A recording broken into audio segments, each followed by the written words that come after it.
행복의 문 여는 창의문교회의 화요일 매일 큐티 시간입니다. 나는 일어섭니다. 찬양 드리시겠습니다. 어둠 속에 아무것도 보이지 않아도 주님의 약속을 잊을 때에도 주가 붙드시기에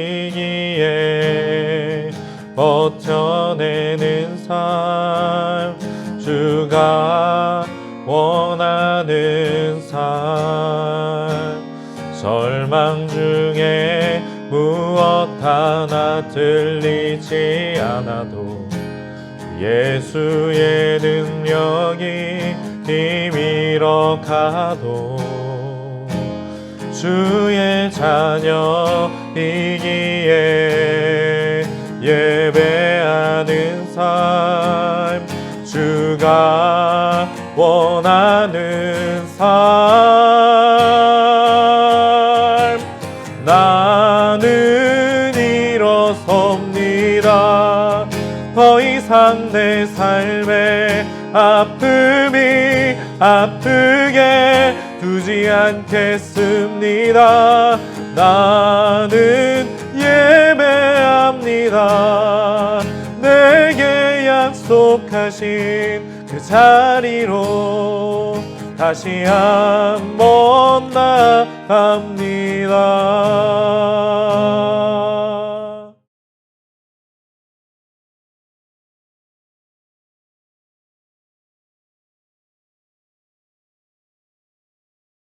제21장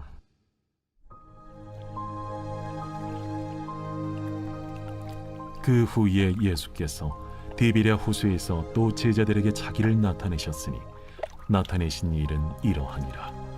시몬 베드로와 디두모라 하는 도마와 갈릴리 가나 사람 나다나엘과 세베대의 아들들과 또 다른 제자 둘이 함께 있더니 시몬 베드로가 나는 물고기 잡으러 가노라. 우리도 함께 가겠다 하고 나가서 배에 올랐으나 그날 밤에 아무것도 잡지 못하였더니 날이 새어갈 때에 예수께서 바닷가에 서셨으나 제자들이 예수이신 줄 알지 못하는지라. 얘들아, 너희에게 고기가 있느냐? 없나이다. 그물을 배 오른편에 던지라. 그리하면 잡으리라. 하시니 이에 던졌더니 물고기가 많아 그물을 들 수 없더라. 예수께서 사랑하시는 그 제자가 베드로에게 이르되 주님이시라.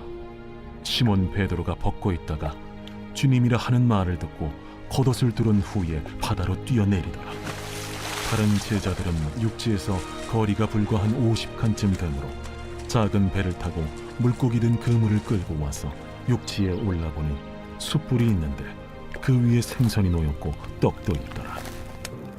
지금 잡은 생선을 좀 가져오라. 시몬 베드로가 올라가서 그물을 육지에 끌어올리니 가득히 찬 큰 물고기가 153마리라. 이같이 많으나 그물이 찢어지지 아니하였더라.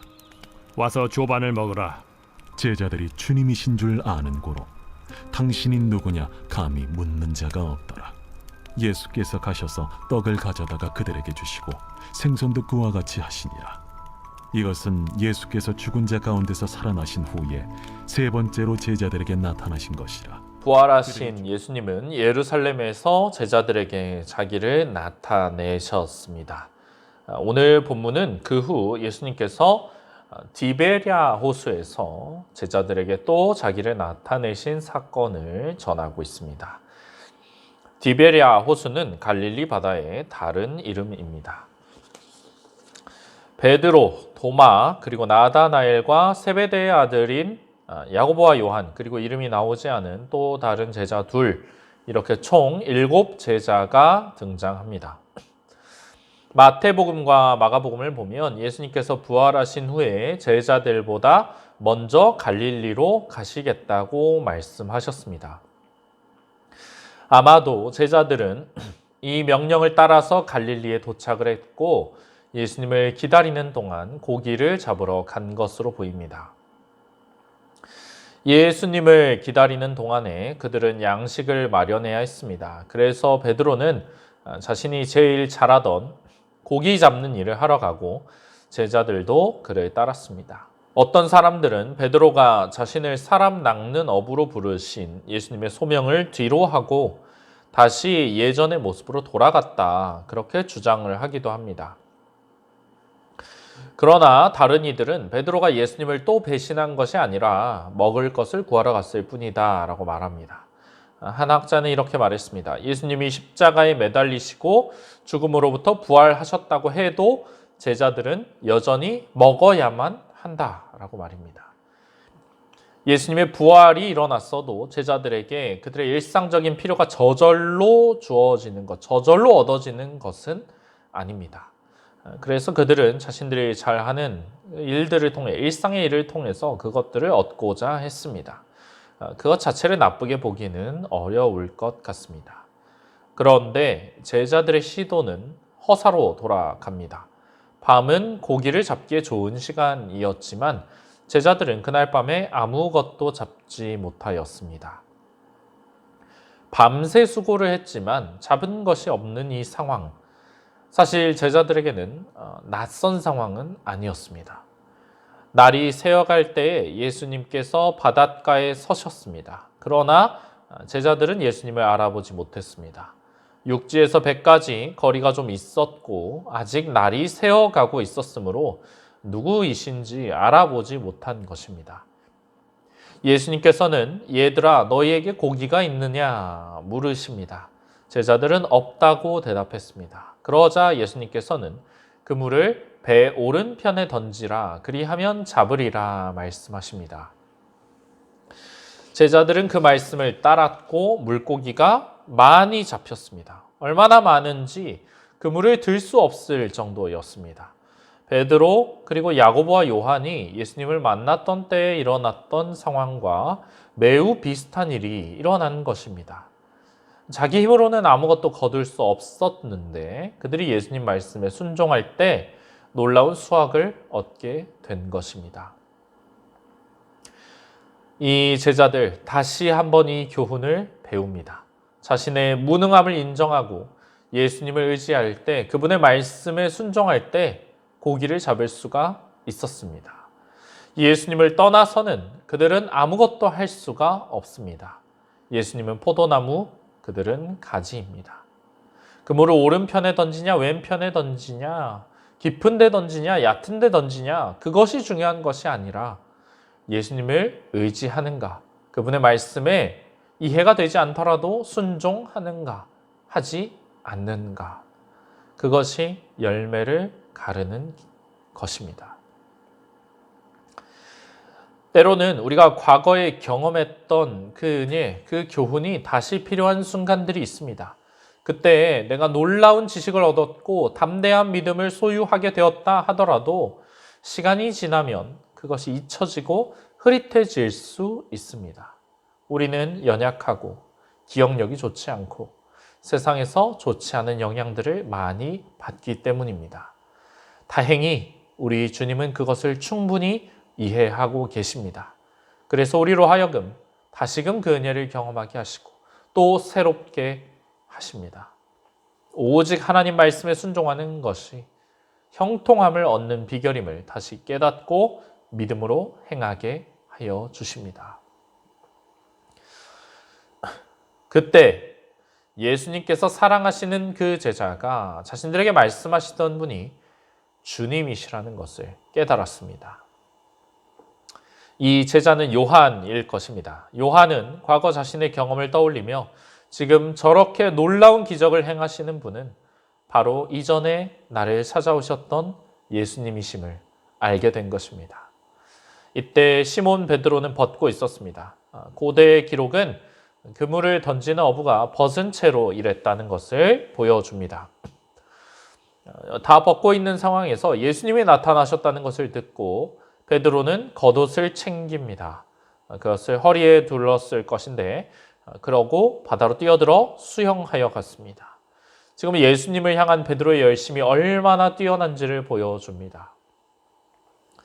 다른 제자들은 육지에서 거리가 불과 한 50칸쯤 되므로 그물을 챙기고 배를 타고 왔습니다. 그들이 육지에 올라와 보니 숯불이 준비되어 있었습니다. 이 숯불이라는 단어는 요한복음에서 2번 등장합니다. 하나는 여기고 나머지 하나는 베드로가 대제사장의 집 앞에서 쬐던 불로 등장했습니다.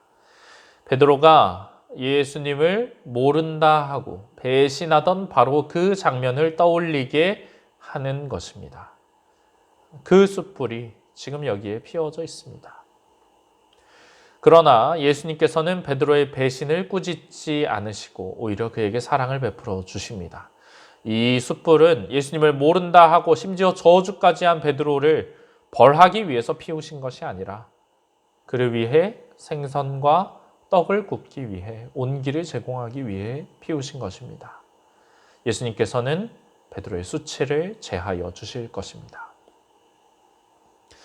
이 숯불 위에 생선이 놓여 있고 떡도 있었습니다. 하지만 예수님께서는 지금 잡은 생선을 좀 가져오라고 하십니다. 또 베드로가 곧바로 행동에 나섭니다.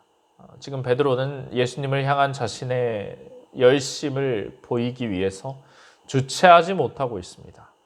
예수님을 향한 자신의 헌신을 증명하고 싶어 합니다. 자신의 배신, 과오를 바로잡고 싶은 심정입니다.